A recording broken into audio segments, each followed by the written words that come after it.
recibo. He titulado este estudio en esta mañana El legado de Jesús. El legado de Jesús. Sé que todos nosotros en un punto u otro hemos recibido una herencia o hemos pensado mucho en recibir una y quizás inclusive hemos orado mucho por recibir una, pero eso es algo muy familiar para la experiencia humana. Y aunque quizás no lo haya entendido, todos nosotros en un sentido u otro hemos recibido legados de cierto tipo.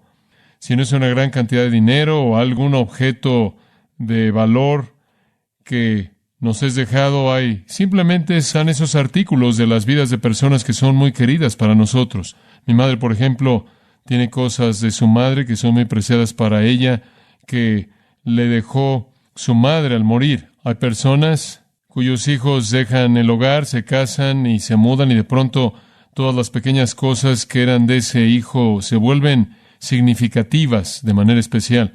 Y todos nosotros sabemos lo que es tener un legado, que algo se nos deje. Y eso es precisamente lo que está en el corazón de Jesús en Juan 13 al 16. Su ministerio entre los hombres se acabó en el capítulo 12. Él ahora pasa el capítulo 13, 14, 15 y 16 con sus discípulos. Todo ocurre en un breve periodo de horas en un lugar en el aposento alto. Y todo ocurre en la noche antes de su crucifixión. Y apenas antes de que Él muera, Él le da a los discípulos y como consecuencia a todos nosotros a lo largo de la historia su último testamento. Él dice, esto es lo que les estoy dejando. Y yo lo llamo el legado del cristiano. Esta es nuestra herencia en Cristo. Si alguien me pregunta, ¿qué es como cristiano que tú posees que yo no tengo? Yo digo, poseo todo lo que Jesús dio en Juan 13 al 16. Y le digo que si usted me fuera a acorralar y me dijera, ¿cuál es tu escritura favorita? Tendría dificultades en decir algo fuera de Juan 13 al 16. No hay nada que yo haga realmente. Jesús no pide algo de sus discípulos en particular. Hay algunas exhortaciones en cierta manera esparcidas en el proceso, pero básicamente todo este texto es, esto es lo que les estoy dejando, esto es lo que les ofrezco, esto es lo que les doy. Y yo creo que esto a su vez es lo que podemos ofrecerle a personas que no conocen aún a Cristo y decirles, aquí hay una buena razón para venir a Cristo. Oye, escucha su legado. Estas son mis posesiones más atesoradas. En este mundo entero, realmente, si lo pienso con seriedad y pienso en lo que vale la pena en mi vida, tendrá que decir que esto es lo más preciado que poseo en este mundo y está registrado aquí en este pasaje. Todas estas cosas que me pertenecen porque son regalos de Jesús para mí. No poseo nada materialmente que signifique algo para mí. Estas cosas significan algo para mí. Y sé que también para usted. Expliquemos la escena un poco. Conforme vemos la situación, Jesús está a punto de morir. Él ha anunciado su muerte a ellos en varias maneras diferentes, particularmente en el capítulo 12, en el versículo 24, cuando Él habló de que la semilla caía al suelo y moría e iba a producir fruto. Y Él les ha dicho que Él va a morir. En Juan 11, Él dijo que Él iba a morir. De hecho, Él dijo, tengo que ir a Jerusalén. Y entonces han habido varias ocasiones en las que en cierta manera les ha presentado esa verdad. Pero ahora Él realmente lo explica. Juan 13:31, veamos este texto para comenzar. Por tanto, cuando Él salió, Jesús dijo, ahora el Hijo del Hombre es glorificado. Y Dios es glorificado en Él. Si Dios es glorificado en Él, Dios también se glorificará en Él y a su vez lo glorificará. Ahora, si usted quiere entender eso, va a tener que conseguir la cinta que producimos hace mucho tiempo de eso. No quiero entrar en eso y desarrollarlo, simplemente resumirlo al decir esto. Jesús dijo, es ahora el momento que sea glorificado y que el Padre sea glorificado. Y lo que Él quiso decir con eso fue su muerte y resurrección y regreso al Padre. En Juan 17 Él dice, Padre, te he glorificado en la tierra, ahora glorifícame contigo con la gloria que tuve antes de que el mundo comenzara. La gran culminación de glorificar a Dios ocurrió en la cruz, la resurrección y la ascensión. Y Jesús dijo, es ahora el momento de eso. Versículo 33, hijitos, un poco más y estaré con vosotros, y no estaré aquí por mucho tiempo. Y Él no lo estuvo. Me buscaréis, y como le dije a los judíos, y Él dijo esto a ellos antes, a donde yo voy, vosotros no podéis venir. Entonces ahora os digo, Él dice, me voy, y me voy en poco tiempo. y ustedes me buscarán, pero no me hallarán, y no pueden venir a donde voy. Ahora, ¿qué imagina usted que fue la reacción de los discípulos? Durante 3 años, lo único que habían conocido fue la presencia de Jesucristo. Durante 3 años, Él había sido todo en el mundo de ellos. Cuando necesitaban que sus impuestos fueran pagados, Él consiguió un pez y sacó sus impuestos de su boca. Esa es una idea agradable. Cuando necesitaron alimento, Él lo creó. Cuando necesitaron verdad, Él enseñó. Cuando necesitaron consuelo, Él lo dio. Cuando necesitaron reprensión, la recibieron. No habían conocido nada más que la provisión y el sustento y la presencia de Jesús, y se habían apoyado tanto en Él que si se iba a ir, ellos iban a quedar a la deriva. ¿Qué vamos a hacer? No puedes hablar en serio. Pedro en una ocasión inclusive dijo, Señor, nunca te sucede esto, que no pase. ¿Cómo respondieron? Observa el versículo 36 del mismo capítulo, Juan 13. Simón Pedro le dijo, Señor, ¿a dónde vas? Bueno, ¿a dónde vas, Señor? Jesús dijo, a donde yo voy, no me puedes seguir. Pedro realmente no quería saber a dónde iba, él quería saber cómo podía llegar ahí. Y entonces Jesús no respondió la pregunta que él hizo, él respondió la pregunta que estaba en su mente. No puedes venir, Pedro, pero lo harás más tarde. Pedro dijo, Señor, ¿por qué no puedo venir? Soy como uno de mis hijos. ¿Cómo que no puedo venir? Yo moriré por ti. Digo, si vas a morir e irte, entonces yo moriré e iré contigo. Me gusta su espíritu. Apunta a la verdad de que él no podía concebir la existencia separado de Jesucristo. ¿Lo ve? Para él ni siquiera sería vivir. Observe el versículo 1 del capítulo 14. La expresión en griego aquí es esta. Dejen de dejar que su corazón esté afligido. Jesús les anunció que se iba y ellos se desmoronaron y Jesús les dice, oigan, deténganse. Dejen de dejar que su corazón esté turbado. Observe el versículo 5. Tomás le dijo, Señor, no sabemos a dónde vas y no conocemos el camino. Nos vas a dejar y no sabemos a dónde llegar, en donde tú vas a estar. Observe el versículo 27. Juan 14, al final del versículo. De nuevo él dice, dejen de dejar que su corazón esté turbado. Ni se atemorice. Estaban en una ansiedad tremenda y temor. Jesús era todo para ellos. Su presencia misma era su seguridad. Y estaban turbados y tenían miedo. Observe Juan 16, versículo 6. Y esto simplemente, de nuevo, nos ayudó a entender su emoción en ese momento. Juan 16, 6. Bueno, ve el versículo 5. Pero ahora me voy a aquel que me envió. Voy de regreso al Padre. Y ninguno de vosotros preguntáis, ¿a dónde vas?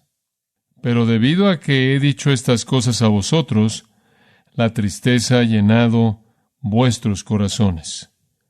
Nadie realmente preguntó a dónde iba.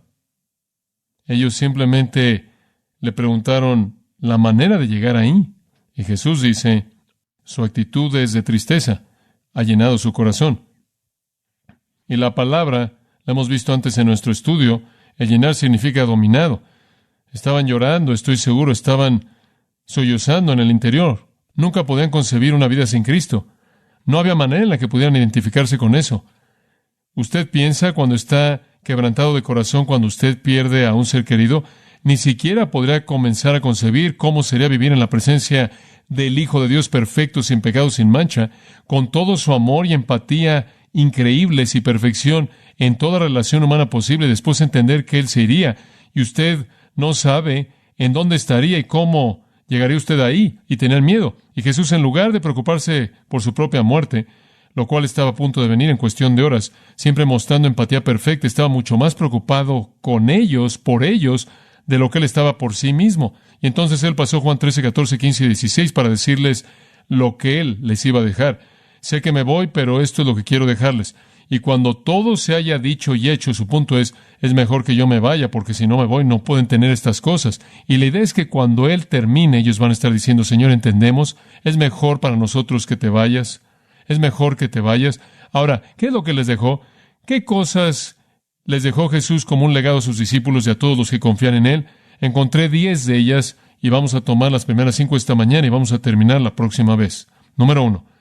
La primera cosa que Jesús dejó fue la prueba de su amor. La prueba de su amor. Creo que una cosa es que alguien le diga a usted que lo ama. Otra cosa es que ellos lo prueben. ¿No estaré de acuerdo con eso? Me acuerdo cuando era un niño pequeño, la primera cosa que aprendí como un niño que iba a la escuela dominical era como un ratón de iglesia. Estaba ahí toda mi vida. Pero lo primero que aprendí, la primera cosa que usted aprende, Jesús me ama, esto sé, porque la Biblia dice así. El primer versículo que aprendí, porque de tal manera que amó Dios al mundo. Y ese es el mensaje básico. Pero, ¿sabe una cosa? Si yo hubiera estado ahí con Jesús y Él hubiera dicho por 3 años, te amo, y después Él dijera, me voy, yo podría haberme dicho, si Él me ama, ¿cómo puede hacerlo, verdad? Porque Él sabe cómo me siento. Será como si usted se enamorara de alguien y su amor hacia esa persona fuera absolutamente el amor perfecto, y un día la persona le dijera, tú sabes, yo te amo verdaderamente, te amo de manera absoluta, te amo sin reservas, pero me voy y nunca más te volveré a ver. Eso sería algo difícil de enfrentar. Bueno, eso es esencialmente lo que pasó. Entonces los discípulos estaban ahí. ¿Realmente nos amaba? ¿Realmente nos amaba? Y Jesús quería asegurarse de que ellos supieran que Él los amaba, y entonces Él les dio prueba de su amor. Vea, Juan 13, hermoso. Y cuando algo viniera a mi mente para cuestionar si Dios me ama, y tengo esa pregunta, porque no soy la persona más digna de amor, cuando ese tipo de pregunta entrara a mi mente, inmediatamente regresará a Juan 13, esta gran verdad. Ahora observa el versículo 1. Ahora, antes de la fiesta de la Pascua, cuando Jesús sabía que su hora había venido, que Él debía dejar este mundo para ir al Padre, es momento de que Él se vaya. Habiendo amado a los suyos que estaban en el mundo, Él los amó hasta la perfección. Era tiempo de irse. Entonces, ¿sabe lo que Él quería mostrarles? ¿Qué? Amor. Miren, tengo que convencerlos. Entonces los amó al límite. Él derramó su amor en esas últimas horas. ¿Cómo? El versículo 2 nos dice cómo. Habiendo comenzado la cena. Algunas de sus Biblias podrían decir, habiendo terminado. No. El griego dice, la cena habiendo comenzado. Acababan de empezar a comer. Y después hay una pequeña afirmación, o más de Judas. Vamos a saltarnos al versículo 4. Él se levanta de la cena, hizo a un lado su atuendo, tomó una toalla y se ciñó, colocó agua en un contenedor y comenzó a lavar los pies de los discípulos y a limpiarlos con la toalla con la que se había ceñido. Ahora, entienda lo que está pasando. Los discípulos están todos comiendo porque están tan apresurados por comer y porque todos están discutiendo acerca de quién va a ser el más grande en el reino, y debido a ese tipo de argumento y la ausencia de un siervo que normalmente haría esto, nadie se molestó por lavar los pies, y claro, eso proveyó la oportunidad perfecta para el Señor. Él se quita su prenda exterior, colocó una toalla alrededor de su cintura, encima de su prenda interior, y empezó a lavar los pies de ellos. Y claro, él llega a Pedro y Pedro dice, Señor, ¿vas a lavar mis pies? No puedo concebir esto. Eres Dios. ¿Qué estás haciendo? Jesús dijo, lo que yo hago no lo entiendes, pero lo entenderás después. Lo que él quiso decir con eso fue, no entiendes el acto total de humillación. No entiendes lo que estoy tratando de mostrarte. Lo que estoy tratando de mostrarte es que te amo, Pedro. Y es en parte ahora y va a ser parte un poco después que lo vas a saber. Vas a saberlo ahora a partir de que estoy lavándote los pies. Y lo vas a saber un poco después a partir de mi muerte. Vas a saber que te amo. Pedro dice, nunca lavarás mis pies, no lo voy a permitir. Jesús dijo, si no te lavo, no vas a tener parte conmigo. Pedro dice, Señor, no solo mis pies, sino mis manos y mi cabeza. Dame un baño, Señor, en esas condiciones. Ahora observe el versículo 13. ¿Vosotros me llamáis Maestro y Señor? Bien decís, porque lo soy. Y si soy su Señor y Maestro y he lavado sus pies, ciertamente deberían lavarse los pies los unos de los otros, porque os he dado ejemplo para que hagáis como os he hecho. De cierto os digo, el siervo no es mayor que el Señor, ni el que es enviado mayor que el que lo envió. Si sabéis estas cosas, bienaventurados sois si las hacéis. Ahora Jesús dijo, les doy un patrón, les doy un modelo, les doy un ejemplo de amor. lavé sus pies. Inmediatamente después de esto hay un interludio con Judas, muy triste, y es seguido por el versículo 34, y Jesús regresa a la idea de lavar los pies. Obsérvelo, versículo 34. Un nuevo mandamiento os doy, que os améis unos a otros, como yo os he amado, que también os améis unos a otros. Ahora escúcheme. Jesús dice, los he amado. Dice usted, ¿cómo nos amaste al hacer qué? A lavar sus pies. Como puede ver el versículo 1, los amó a la perfección, los amó al límite.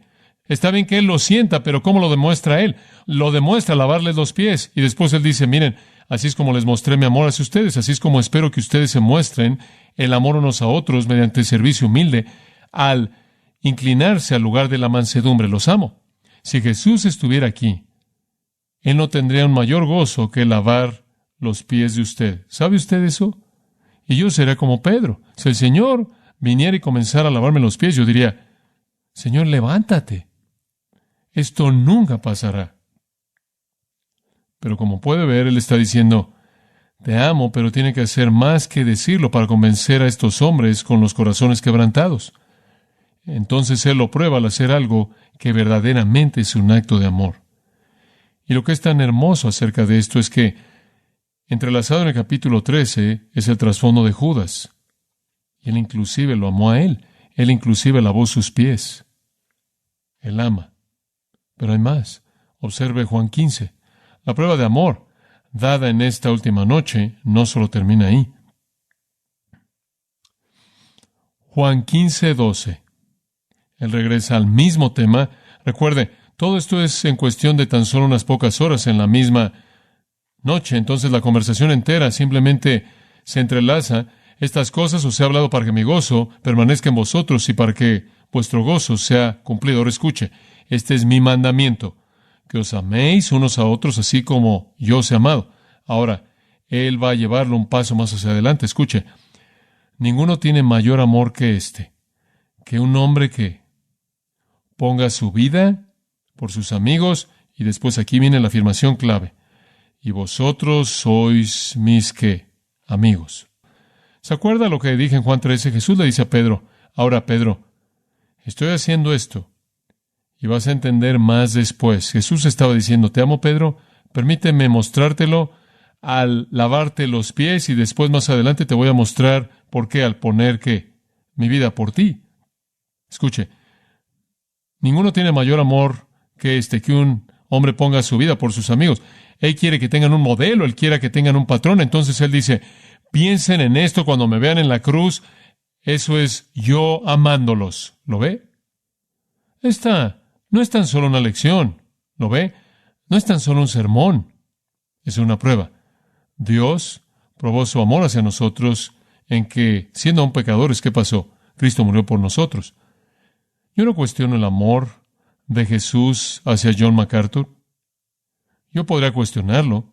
Bajo ciertas condiciones podría decir, no soy la persona más fácil de amar, ciertamente no soy la persona más obediente, fallo, soy infiel, hay pecado en mi vida, de vez en cuando no siempre hago las cosas que quiero hacer.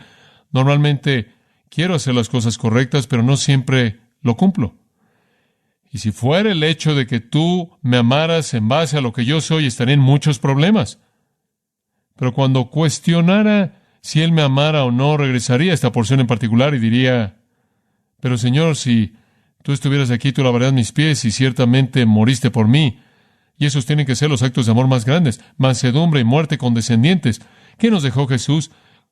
¿Qué es parte de su legado? Algo fantástico que comienza todo. Nos dejó la prueba de su amor, ¿verdad? Y paso mi vida entera, ¿sabe una cosa? Sabiendo que Jesucristo ama a John MacArthur. Eso es emocionante. Permítame darle la segunda cosa. ¿Cuál es la segunda de las 5 que le voy a dar a usted esta mañana? La segunda del legado de Jesucristo está en el 14, versículos 1 al 3, Juan 14, 1 al 3. Y llamo esta la esperanza del cielo. No solo la prueba del amor, sino la esperanza del cielo. Ahora estos hombres estaban diciendo, Señor, vas a algún lugar y ni siquiera sabemos a dónde vas y ni siquiera sabemos cómo vas a llegar ahí y no nos estás dejando ningunos boletos. Estamos en muchos problemas. Y entonces Él dice, bueno, permítanme contarles todo de esto. Juan 14, 1. Dejen de dejar que su corazón se turbe. Cálmense, No estén tan tristes. Creen en Dios, en otras palabras, confían en Dios, ¿no es cierto? Entonces confíen en mí, hombre. Y Él se coloca a un nivel igual de confianza con Dios. Si la palabra de Dios es segura, así es la de Él. Eso es igualdad de deidad. No se entristezcan, confíen en mí, no los voy a dejar. Ahora escucha el versículo 2, esto es tan bueno. En la casa de mi Padre hay muchas habitaciones. ¿Tiene usted la palabra mansiones en su Biblia? Eso no es lo que está en el cielo. Cuando pienso en una mansión, siempre pienso en la familia Adams. Le voy a decir una cosa, no voy a vivir en una casa como es en el cielo. Escúchame, en la casa de mi Padre hay muchas mansiones. Usted no podría colocar muchas mansiones en una casa. ¿Sabe usted cuántas casas hay en el cielo? Una. ¿Sabe de quién es? La casa del Padre, y voy a vivir en ella. Le dije antes, no vamos a vivir como si el cielo todo estuviera seccionado y alguien está a 4 kilómetros por este camino y a 6 kilómetros por allá. Estamos viviendo en la casa del Padre. En la casa de mi Padre hay muchas habitaciones. Eso es emocionante. ¿Sabe una cosa? En esos días en Israel, el padre de una familia, en cierta manera, era el tipo patriarcal. Usted sabe, él tenía su casa, una casa simple con un patio enfrente de ella, y después sus hijos se casaban, su hijo se casaba, y él añadía otro departamento a la casa del padre, y después continuaban construyéndola hasta que la construían y llegaba a ser un cuadrado, y la familia entera vivía en torno al área central, y todos venían, comían juntos. Esa era la vida familiar patriarcal. Todos los hijos traían a sus esposas para que vivieran en la casa del padre. Con frecuencia una hija se podía casar con un prosélito de una tierra extranjera y él también añadía su parte. Ellos calculaban lo que necesitaban hacer y se unían a todo esto juntos, y de esta manera todos estaban en la casa del Padre, y esa es la razón por la que generación tras generación tras generación tenían la misma propiedad y la misma casa. Así es el cielo. Todos estamos en la casa del Padre, Él está allá arriba preparando nuestras habitaciones. Ahora me gusta esto. Si no fuera así, no os habría dicho. ¿Sabe usted que Él no guarda secretos? ¿Sabe una cosa? Si fuera Dios, ha sido un buen tiempo, los años que hemos disfrutado juntos. Cuando mueran, se despiden, se acabó, oscuridad, adiós. Si fuera cierto, Él dijo, les habría dicho eso.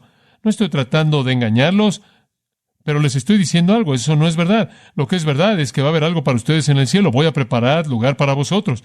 Oh, eso es tan bueno. ¿Sabe una cosa que el Señor está haciendo en este momento? Es preparar un lugar para nosotros.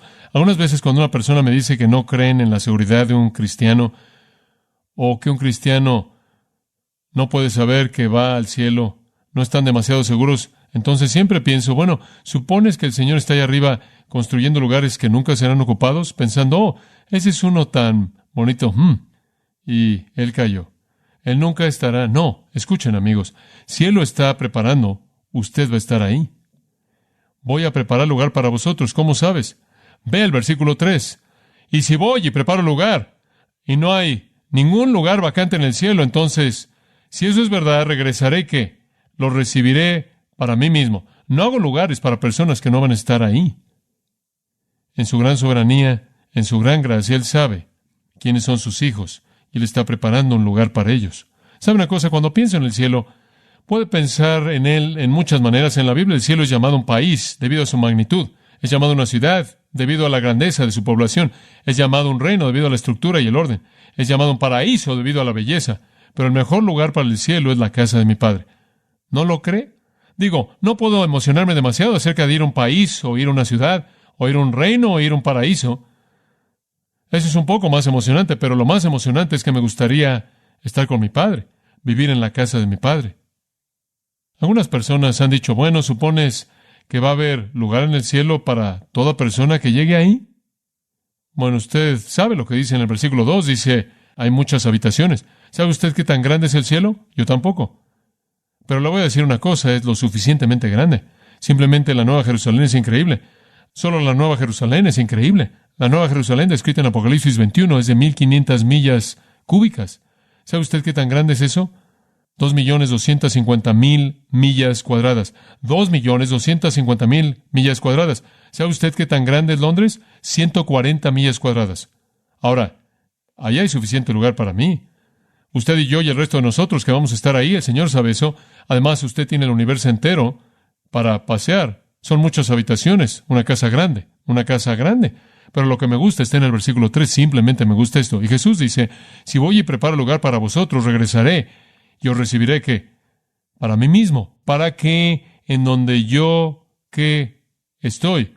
¿Sabe usted cuál es la mejor parte del cielo? ¿Estar con quién? Cristo. ¿Sabe usted lo que solía pensar cuando era un niño? Si yo pudiera irme al cielo, quizás podría conseguir una cita para pasar algo de tiempo con Jesús. Él está muy ocupado, yo sé, con todos esos cristianos allá arriba, esperando estar con Él y cubrir muchas cosas por las que han estado esperando hablar con Él. Pero cuando usted piensa en esto de esta manera, Jesús simplemente está diciendo, voy a traerte a mí mismo. Nunca habrá un momento en el cielo y a lo largo de la eternidad en el que no esté en la presencia de Jesucristo. Ese es el cielo, es fantástico. Entonces Él dice, voy a darte prueba del amor y te voy a dar la esperanza del cielo. En tercer lugar, otra parte de su legado, la garantía del poder. La garantía del poder. Ahora, usted puede entender cómo se sintieron porque Cristo había sido el recurso de todo, para todo, y se sentaban casi invencibles cuando estaban cerca de Él. Pedro con seguridad así se sintió. Pedro podía hacer cualquier cosa cuando estaba cerca de Cristo. Él caminó sobre agua, dijo cosas milagrosas, y él tuvo tanta valentía, inclusive en el huerto tomó una espada y trató de pelear contra el ejército romano por sí solo. Estoy seguro de que estaba ahí diciendo, si me meto en problemas, mátalos. Usted sabe, él simplemente tenía este sentimiento de invencibilidad cuando Cristo estaba cerca de él, y ahora él se va a ir, y estoy seguro de que están comenzando a sentir que todo su poder en cierta manera se está yendo. Oh, digo, hombres, solo quedan 11, él se va. ¿Cómo vamos a enfrentar esta situación? ¿Cuál va a ser el recurso? Pero él les da la garantía de poder. Observe el 14:11, Juan 14:11. Creedme, él dice, o crean mis palabras realmente. Creedme que yo estoy en el Padre y el Padre en mí. Créanme que yo soy lo mismo que Dios. Crean mis palabras que afirmo. Crean que yo afirmo ser Dios. Créanlo. O creedme por causa de las obras mismas. Si no es solo las palabras, entonces que las obras prueben las palabras. ¿Han visto lo que he hecho? Y todos podían decir, oh, lo hemos visto. Realmente le está hablando a Felipe. Oh, lo hemos visto. De cierto os digo. Versículo 12. Aquí está. Os digo. Entiendan esto. El que cree en mí, las obras que yo hago, él hará también. Y hará obras mayores que estas porque yo voy a mi Padre. La palabra obras ahí en el versículo 12 está inclinada la segunda vez en algunas versiones. Y creo que es mejor no incluirla y leerlo. Las obras que yo hago, él hará también. Y mayores que estas. No obras mayores. Mayores en un sentido diferente. ¿Qué significa eso? Bueno, hay mucha confusión en esto, pero escuche, Jesús está diciendo, si creen en mí, y eso cubre a la comunidad cristiana, las obras que yo hago, ustedes las harán. Oh, dice usted, eso es increíble. Mantenga en mente esto es primordialmente para los apóstoles. Los apóstoles resucitaron a los muertos, sí. Curaron a los enfermos, sí. Le dieron oído a los sordos, sí. Vista a los ciegos, voces a los mudos, sí. Lo hicieron. Esa referencia primaria es a ellos. Pero en una dimensión espiritual, Jesucristo vino con poder regenerador y Él regeneró las vidas de los hombres. Y ese es el corazón de lo que Él está diciendo. ¿Y los discípulos hicieron eso? ¿Llevaron el evangelio de la regeneración y vieron vidas transformadas? Absolutamente. ¿Y nosotros? Sí. ¿Qué significa en mayores? He oído a personas diciendo, bueno, de hecho estamos haciendo más milagros estupendos de los que hizo Jesús. Oh, eso no es cierto. La gente dice, bueno, tenemos un tipo de poder mayor de lo que Él tuvo. Eso es ridículo. Él es Dios. No hay un poder más grande. Entonces no puede significar que vamos a tener un poder más grande. Bueno, no vamos a hacer obras más grandes. Dígame usted, si hay algo mayor que resucitar a los muertos. ¿Qué es mayor que resucitarse a sí mismo de los muertos? ¿Qué es mayor que ascender al cielo y simplemente irse e ir hacia arriba? ¿Qué es mayor que atravesar un muro? ¿Qué es mayor que curar a las masas de humanidad? ¿Qué es mayor de crear peces y pan para que la gente pudiera comer? ¿Qué es mayor que caminar sobre el agua? No hay nada más grande en tipo que eso. No hay un poder más grande que el poder divino. Dice usted, bueno, entonces ¿a qué se refiere mayores? Simplemente significa mayor en su extensión. Esa es la razón por la que la palabra obras confunde mayor en términos de cuán lejos llega. Permítame decirle algo. ¿No puede ser algo mayor de lo que hizo Jesús? Eso será ridículo en términos de tipos de milagros. Sin embargo, hay personas que afirman eso. Pero he podido ver, escuche esto, una extensión más amplia del milagro de la transformación de lo que Jesús vio, de hecho, en su propia vida. Ahora, permítame decir algo que podría parecerle sorprendente. John MacArthur blasfemó antes de venir a Cristo. Pecador, salvo por gracia, le ha predicado a más personas de lo que Jesús le predicó en su vida entera. ¿Sabe usted eso? ¿Sabe usted que probablemente hay más personas viviendo en el mundo en la actualidad que han traído a más personas a un conocimiento de Dios en su vida de lo que Jesús hizo en su ministerio de 3 años? Personas. Ahora, entienda lo que estoy diciendo. Claro, que Él es el que trae a toda persona a Dios. Pero en el tiempo en sí de su ministerio, Él enfrentó primordialmente ¿qué? Rechazo. Han habido evangelistas y misioneros y cristianos a lo largo de la historia que han extendido el evangelio mucho más allá del lugar del que Jesús lo hizo. ¿Sabe usted que Él nunca salió de Palestina? Es de 200 millas de largo y unas 50 o 60 millas de ancho, y ahí está. Y no había radio, televisión o periódicos o nada más. ¿Sabe usted que el apóstol Pablo extendió el evangelio más lejos de lo que Jesús lo hizo? ¿Sabe usted que el número de milagros se extendió más allá de lo que Jesús hizo? Cuando la primera iglesia fue capacitada por el Espíritu de Dios y los apóstoles salieron haciendo milagros por todos lados y las iglesias se establecieron por todos lados, inmediatamente cosas mayores comenzaron a ser hechas. No mayores en tipo, no mayores en poder, sino solo mayores en extensión. Y en la actualidad de usted y yo realmente estamos siguiendo esa misma línea, amados. Estamos viendo cosas mayores de las que Jesús vio en su propia vida. Conforme el Evangelio penetra el mundo y literalmente diariamente, personas en todo este globo están viniendo a un conocimiento de Jesucristo y vidas están siendo transformadas. Milagros espirituales continuamente se están llevando a cabo en las vidas de personas. Entonces Él le dice a los discípulos, hombres, no deben sentirse mal porque me voy, deberán emocionarse, porque cuando me vaya ustedes van a ver una extensión mayor del ministerio de lo que jamás vieron conmigo aquí. ¿Y sabe usted lo que pasó? Hombre, el día de Pentecostés el Espíritu de Dios vino, hombre, comenzaron a predicar, revolucionaron a la ciudad entera de Jerusalén, algo que no había pasado, amados, durante la vida de Jesús. Y después de que Jerusalén fue volteada de cabeza, los expulsaron, se esparcieron y predicaron el Evangelio por toda Samaria, Judea, y después fueron esparcidos hasta lo último de la tierra, y estuvieron por todos lados fundando iglesias y ganando a personas para Cristo, y usted y yo todavía estamos en el proceso, ¿verdad? Jesús dijo, no se sientan mal porque me voy, van a tener tanto poder, van a ver una extensión mayor de estas cosas de lo que jamás han visto cuando estuve aquí. ¡Qué promesa! Increíble. Simplemente ser parte de eso es excepcional. Dice usted, ¿de dónde viene ese poder? Viene del Espíritu Santo, Hechos 1:8, pero recibiréis poder. ¿Qué? Después de que el Espíritu Santo venga sobre vosotros. Jesús regresó al Padre, envió al Espíritu, y Pablo dice, y aquel que es poderoso para hacer todas las cosas mucho más abundantemente de lo que podéis pedir o entender, según el poder que actúa en nosotros. Y entonces Jesús dice, permítanme dejarles una cosa, la garantía de poder. Añada a eso la esperanza del cielo y la prueba de amor. Número 4.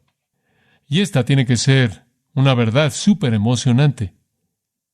La certeza de provisión. La certeza de provisión.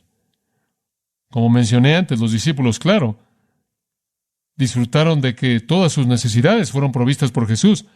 Fueron suficientes porque Él tuvo la capacidad de proveer, y ahora el pensamiento de que Él se iba era una amenaza terrible. ¿Cómo es que iban a suplir sus necesidades? ¿Quién les iba a enseñar?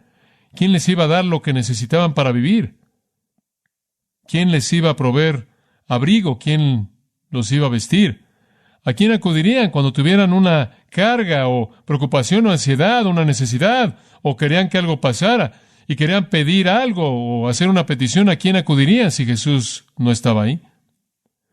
Entonces en Juan 14, 13 y 14, Jesús les da la certeza de la provisión, y esto es tan rico. Escuche, versículo 13. Y todo, me gusta eso, y todo lo que pidiereis en mi nombre, lo haré. Observe el versículo 14.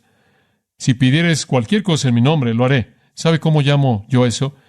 Lo llamo el cordón umbilical espiritual. Usted y yo, así como ellos, estamos conectados a Cristo, quien simplemente sigue dándonos la vida, la provisión de vida en nosotros. Él dice, yo me voy, pero ustedes y yo vamos a tener una conexión íntima. Cualquier cosa que pidan en mi nombre, lo haré. ¿Qué es eso? Eso es oración, ¿no es cierto? ¿Sabe una cosa? Nunca conocí a Jesucristo físicamente. Nunca lo he visto. He hablado a personas que dicen que sí. Hablé con un hombre el otro día que dijo que Cristo se le acercó y habló con él, le puso la mano sobre su hombro y demás, y no me identifico con eso muy bien, pero bueno, eso es lo que él dijo. Pero nunca he hablado con Cristo, nunca lo he visto. Pero ¿sabe una cosa? Todos los días de mi vida, desde que me volví cristiano, Él ha provisto todo lo que he necesitado. ¿Sabe usted eso? Mi Dios suplirá todas vuestras necesidades conforme a sus riquezas en gloria en Cristo Jesús, ¿verdad? Dios ha provisto mediante Cristo todas mis necesidades y continúa haciéndolo, y veo su mano operando así en mi vida. Y le hablo a Él y le oro a Él. Él está vivo para mí. Él no está en mi mundo. Él no anda por todos lados y me da lo que necesito, y Él no va por aquí y hace esto y aquello físicamente, pero Él provee mis necesidades continuamente cada día de mi vida. Como resultado de la oración estoy involucrado en ese proceso. Ahora, todo lo que pidáis en mi nombre, eso haré. Ahora, algunas personas dicen, no, ese es algo bastante general aquí. ¿Cuáles son los requisitos? Permítame mostrarle. En mi nombre, dice usted, ¿qué significa pedir en el nombre de Jesús? Bueno, hemos dicho antes, usted sabe, algunas personas dicen, bueno, significa decir al final en el nombre de Jesús, amén, y después usted recibe lo que quiere. No significa eso. Eso es lo que la gente dice que significa, pero no funciona. Pedir en su nombre significa de manera coherente con quién es Él, es decir, esto pido porque esto es lo que yo creo que Jesús querría. Significa que oramos en su persona, en su lugar, identificados con Él, pidiendo en base a nuestra unión con Él, de tal manera que Él se vuelva el que realmente pide. Significa que rogamos ante Dios en base a los méritos de su Hijo amado. Significa que Él es el receptor real. Es decir, Padre, oro en su nombre. Pido lo que Él querría, busco lo que Él busca, promuevo lo que está en su corazón y deseo darle gloria. Y he aprendido en mi propia vida de oración, en privado conforme le hablo al Señor, cerrar mis oraciones al decir, Señor, estas son las cosas que pido porque pienso hasta donde yo puedo ver que probablemente esto es lo que Jesús querría. Y eso me ayuda mucho, en cierta manera, para aclarar mis oraciones. Esto es lo que yo creo que Jesús querría. Y si lo es, Él dice, lo haré. Lo haré. ¿Por qué? ¿Alguna vez se ha preguntado por qué debemos orar? Observa el versículo 13. Para que el Padre sea glorificado en el Hijo. ¿Sabe usted por qué debemos orar? Dice usted, sí, para conseguir lo que queremos. No, para glorificar a Dios. Es correcto. ¿Se acuerda de eso? Hemos estudiado eso. Debemos orar para que Dios pueda actuar, para que Él sea glorificado. Recuerde, usé la ilustración de un hombre que se puso de pie en un grupo de comunión o un grupo de oración o algo así, y dijo, tal y tal vino a Cristo y estoy tan emocionado, y es emocionante, hombre. Y alguien dijo, gracias al Señor, y tal vino a Cristo. Y alguien sentado ahí en la esquina dijo, oh, eso es maravilloso. Usted sabe, en cierta manera, indiferente. Dice usted, ¿cuál es la diferencia en las dos personas? La diferencia es que uno estaba orando por la salvación del hombre y estaba realmente involucrado. El otro no oró acerca de esto. Entonces, cuando pasó, realmente no le afectó. ¿Sabe qué? Dios podrá hacer las mismas cosas que Él va a hacer de cualquier manera, ore o no, por ello. Pero si usted ora por eso, usted va a estar involucrado en la respuesta de Él y después usted lo va a glorificar, porque usted lo va a ver como una respuesta directa a la oración. Y Dios quiere ser glorificado. Él quiere que usted ore para que lo vea operando y sepa que está operando y después lo glorifique. La oración no es para que usted consiga lo que quiere. La oración no es para cambiar a Dios de lo que Él va a hacer de cualquier manera. La oración es darle a Dios la oportunidad de mostrarse a sí mismo para que usted pueda alabarlo por lo que Él está haciendo. Entonces Dios nos dio esa promesa de provisión. Y les digo, ¿alguna vez piensan en eso? ¿Qué piensa que la persona sin Cristo hace cuando tiene necesidades? ¿A dónde acude? ¿Qué es lo que usted y yo hacemos? Padre, tengo una necesidad, aquí está. ¡Qué cosa tan fantástica! Digo, es como tener un cheque en blanco en el banco del cielo. ¡Fantástico! Es un legado increíble. Nuestro querido Señor nos dejó la prueba de su amor, la esperanza del cielo, la garantía de poder, la certeza de provisión. Y una quinta cosa, y simplemente estamos tocando de manera ligera una quinta cosa. Él nos dejó el regalo del Espíritu. Juan 14:16. Yo oraré al Padre, y me encanta eso. ¿Sabe por qué? Porque ese es un retrato tan hermoso de la sumisión de Cristo en su encarnación. Yo rogaré al Padre, y Él os dará otro Consolador, para que Él permanezca con vosotros para siempre. Esto es el Espíritu de verdad. Deténgase ahí. Quizás este es el legado más grande de todos para algunos de nosotros. Un ayudante sobrenatural. La palabra consolador, paracletos, en el griego kletos, de kaleo, lo cual significa llamar, se oye como lo que significa para, estar al lado de, llamar al lado de. Un consolador es alguien llamado al lado para ayudar, un ayudante sobrenatural. Entonces Jesús dice, miren, le voy a pedir al Padre y Él les va a dar un ayudante sobrenatural. Hombre, les digo, esto es fantástico. Miren, me voy, pero en mi ausencia, oigan, quiero darles un ayudante sobrenatural personal que se va a quedar con ustedes todo el tiempo. ¡Wow! Emocionante. Observe la palabra otro, dos palabras griegas que podrían ser traducidas por la palabra en español otro, alos y héteros. Héteros sería usada para hablar de otro, de un tipo diferente. Alos, otro del mismo tipo exactamente. Y la palabra usada es alos. Les voy a enviar a otro del tipo exacto, idéntico a mí. ¿No es eso hermoso? ¿Sabe usted quién es el Espíritu Santo? Pablo lo llama el Espíritu de Cristo.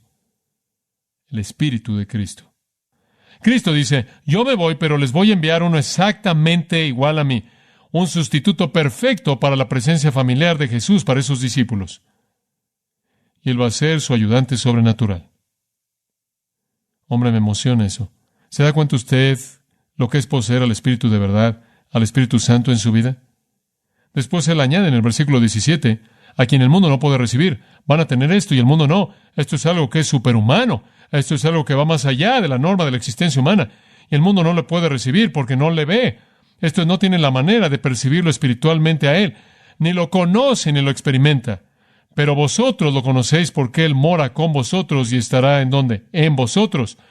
¡Qué promesa! Que el ayudante sobrenatural que ha estado con ustedes va a venir y a vivir ¿en dónde? En ustedes. Ahora, ¿por qué añadió esa pequeña parte acerca de que el mundo no percibe? Creo que es importante añadir eso porque habría sido fácil para ellos emocionarse y volverse súper ansiosos. En cierta manera, sobreansiosos y pensar, bueno, el Espíritu Santo va a venir, vamos a salir y vamos ahí a matar al mundo y van a caer. Y él solo quería recordarles que el mundo no percibirá al Espíritu Santo mejor de lo que habían percibido a Jesucristo. No iba a cambiar. Simplemente sepan eso. Pero tienen un ayudante sobrenatural. Él no nada más va a estar ahí como lo ha estado. Él va a estar en ustedes. Fantástico. Cuando me detengo a pensar que Dios vive en mí, como Pablo dice, que este templo es el templo del Espíritu Santo, no solo la personalidad de este hombre. Es una realidad increíble. Entonces el Espíritu Santo es dado a mí, a usted, como el legado de Cristo. Permítame llevarlo un paso más hacia adelante con el ministerio del Espíritu Santo. Observe Juan 16:7. Él les promete no solo que el Espíritu Santo vivirá en ellos, sino otra cosa. No obstante, os digo la verdad, es mejor para vosotros que me vaya. Es mejor para su provecho que me vaya, porque si no me fuera, el Consolador no vendrá. Pero si me voy, lo enviaré a vosotros. Es como si el Padre dio al Espíritu Santo como una recompensa por la obra terminada de Cristo. Entonces Cristo dice, si termino mi obra, el Padre enviará al Consolador, y eso es mejor, teniendo al Espíritu Santo viviendo en ustedes, que yo viviendo cerca de ustedes y entre ustedes. Están mejor en términos del potencial de tener al Espíritu Santo de Dios viviendo en ustedes de lo que es tenerme aquí físicamente.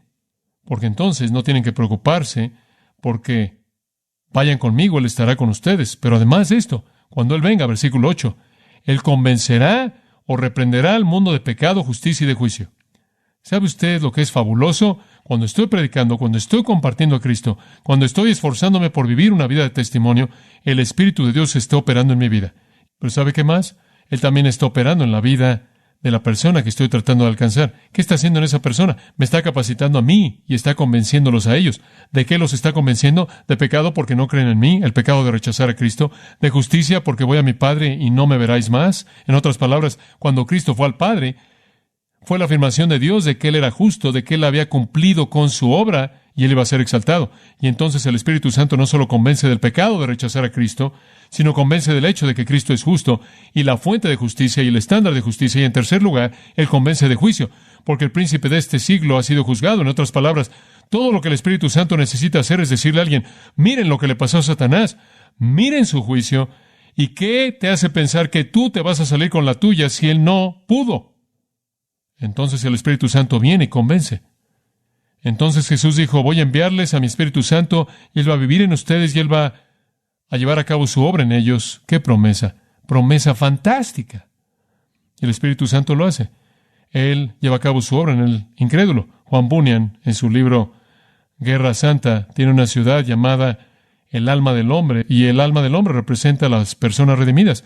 Emmanuel viene y redime al alma del hombre, pero el alma del hombre tuvo una rebelión y se llevaron al Señor Conciencia.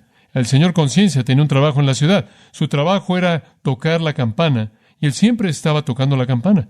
Cada vez que algo salía mal, ¡bong!, venía la campana. Entonces, cuando sucedió la revuelta, encerraron al Señor Conciencia en su casa y cerraron las ventanas. ¿Sabe lo que pasó? Juan Bunyan dice que sin importar cómo lo encerraron, a pesar de todo, él de alguna manera escapó y tocó la campana. ¿Sabe cómo es en nuestras vidas? En las vidas de la gente no regenerada. Pueden tratar de encerrar al Señor Conciencia, incidentalmente cortan la cuerda también, pero lo hizo de cualquier manera y tratan de encerrar a la conciencia, pero de alguna manera el Espíritu de Dios le abre la puerta al Señor Conciencia y toca la campana. Eso es convicción. Y entonces el Espíritu Santo está operando. ¡Qué promesa! Piénselo. Jesús nos dejó la prueba de amor, la esperanza del cielo, la garantía de poder, la certeza de provisión y el regalo del Espíritu Santo. Y eso es solo la mitad. Y le voy a decir una cosa. Permítame voltearlo y decirlo de esta manera. Cuando me detengo a pensar en el hecho de que Él me mostró la prueba de su amor, me hace querer amarlo en correspondencia a Él. A usted me hace querer amarlo correspondiendo a su amor. Y Él dijo, si me amáis, ¿qué? Guardad mis mandamientos. Y cuando yo me detengo a pensar en que me dio la esperanza del cielo, y Él dijo, y eres un ciudadano MacArthur, estoy trabajando en tu habitación, yo me digo, hombre, debería vivir como un ciudadano del reino, ¿no es cierto? Debería tener un poco de esa actividad celestial manifestada en mi mundo terrenal. Debería actuar como un ciudadano del reino. Y cuando la Biblia dice que Él me ha garantizado poder, debería tener la suficiente valentía para salir ahí y probarlo a Él. ¿No lo cree? Y cuando Él dice, te he dado la certeza de provisión, debería pasar algo de tiempo de rodillas, porque hay muchas cosas que Jesús quiere y hay muchas cosas en las que podré estar involucrado para que pudiera darle a Él gloria. Y cuando me doy cuenta de que Él me ha dado el regalo del Espíritu Santo, hay 3 cosas que no quiero hacer. No quiero mentirle al Espíritu, no quiero entristecer al Espíritu y no quiero apagar al Espíritu. Y hay una cosa que quiero hacer. Quiero ceder al Espíritu con ese tipo de legado. Es increíble creer que los cristianos serían algo menos que devastadores en este mundo desde el punto de vista de efecto, y que deberíamos estar contentos desde el punto de vista de saber lo que tenemos en Cristo. Padre, queremos agradecerte esta mañana por ayudarnos a ver algunas de las cosas que son tan importantes. Lo que me emociona, Señor, es que la razón por la que estas 5 cosas nos pertenecen es porque tú nos perteneces. Y tú realmente nunca nos dejaste, pero tenemos estas cosas debido a que te tenemos a ti. Realmente no te fuiste físicamente, pero nunca te fuiste. Gracias. Gracias por lo que me has dado. Gracias por la herencia que tengo. No soy un hijo digno por mí mismo, pero en tu gracia me has hecho digno. Y quiero andar de una manera digna de lo que me has hecho. Y quiero honrarte por ese legado que diste. Y es mi oración por todos nosotros esta mañana, en el nombre de Jesús. Amén. Usted